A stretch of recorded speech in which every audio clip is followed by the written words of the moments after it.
All right, like we do at TWSN every single year at the NFL Combine, talk with my guy from PFF, Trevor Sikkema. So, Trevor, I got to first and foremost ask you, the Bengals, the defense was horrid this year. It was pretty bad.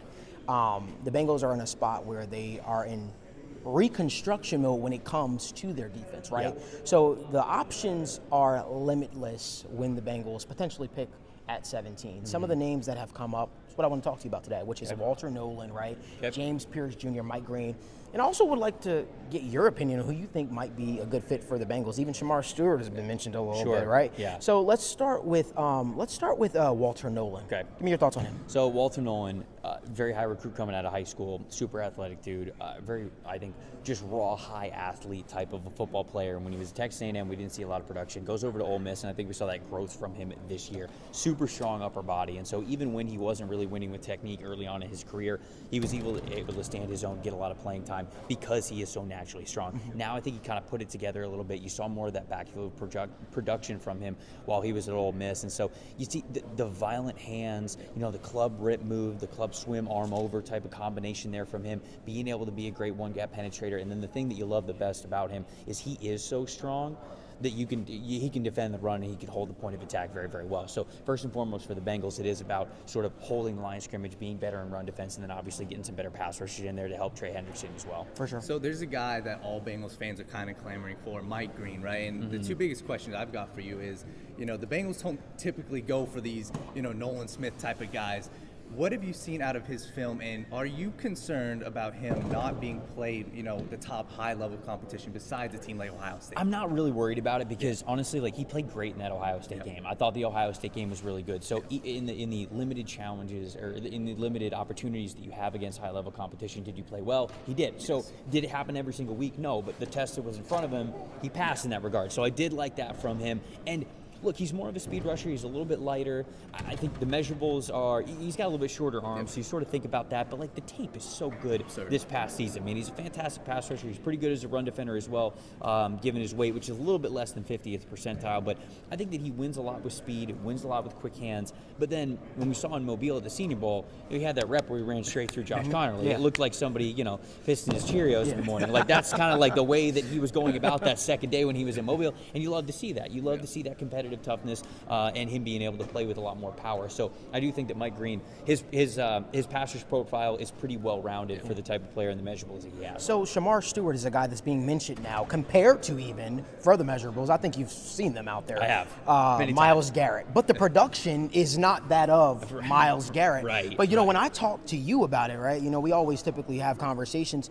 You raved about his size, man. For sure. And so I want to get what your thoughts are on him. Do you really think he could be a better pro than he was a collegiate player? Well, yeah, I do think that that's the case. And look, I'm not one of those guys that just says, stats don't matter. Yeah. They do.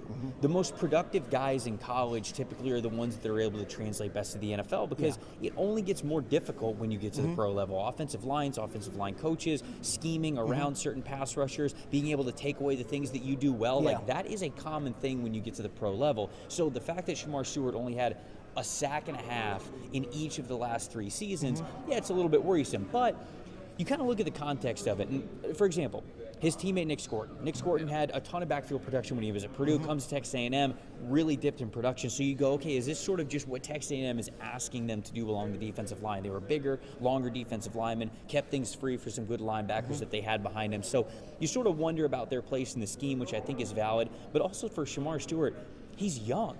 He's going to be 21, 20, 21, whatever it is, when he's in his rookie season. He's just a young dude. And so you can easily tell yourself that the best is yet to come for Shemar Stewart. To be honest with you, I don't think he makes it to the Bengals at number 17. I don't think so. I think the NFL is going to, because especially what we saw at the Combine, I mean, to have the 40-inch vertical jump, the near 11-foot broad jump at that size, 6'5", 267 pounds.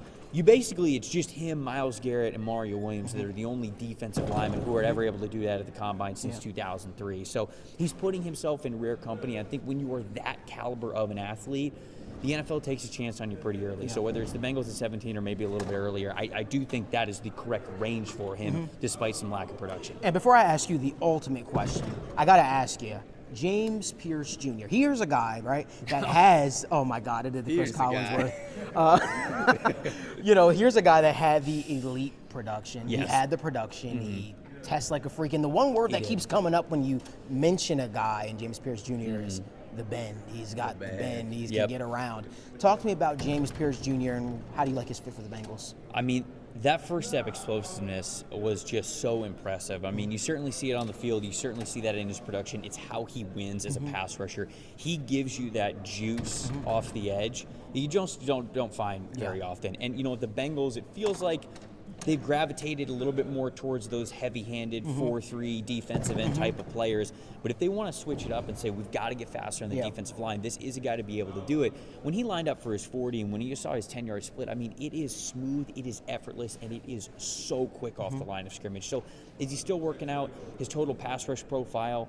Is he still trying to make sure that he wins in more ways than just with that great first step? Yes, he is still kind of getting better as well. But he is another guy, true junior, young guy coming out. And so if you believe that he can really pick up some other pass rush moves, play with better power that he did this past season, if you think that that's sort of the progression of him, yeah, I mean, he would be somebody that I think would be fantastic for the Bengals to make sure that they're getting more speed on that D-line. For sure. It feels like the Bengals are getting a second chance at life, right? Last year, they passed up on Jared Verse for Amarius Mims. Yeah. It turned out to be a good pick, especially for the Bengals. They're going to need Mims. They're going to need Mims. But with the defensive line going through a little bit of change, Al Golden as the new defensive coordinator, I got to ask you the question I ask you every single year, brother. If it comes down to James Pearce Jr., I'm going to take Shemar off the board, okay? Okay. James Pearce Jr., Walter Nolen, Mike Green. Who do you think is the best fit for the Bengals at 17? I think they'd take James Pearce Jr. I like the idea of that. And it's James Pearce Jr. and Mike Green. I think that they're right there when it comes to my overall big board. Those guys are edge 2 and edge 3 for me.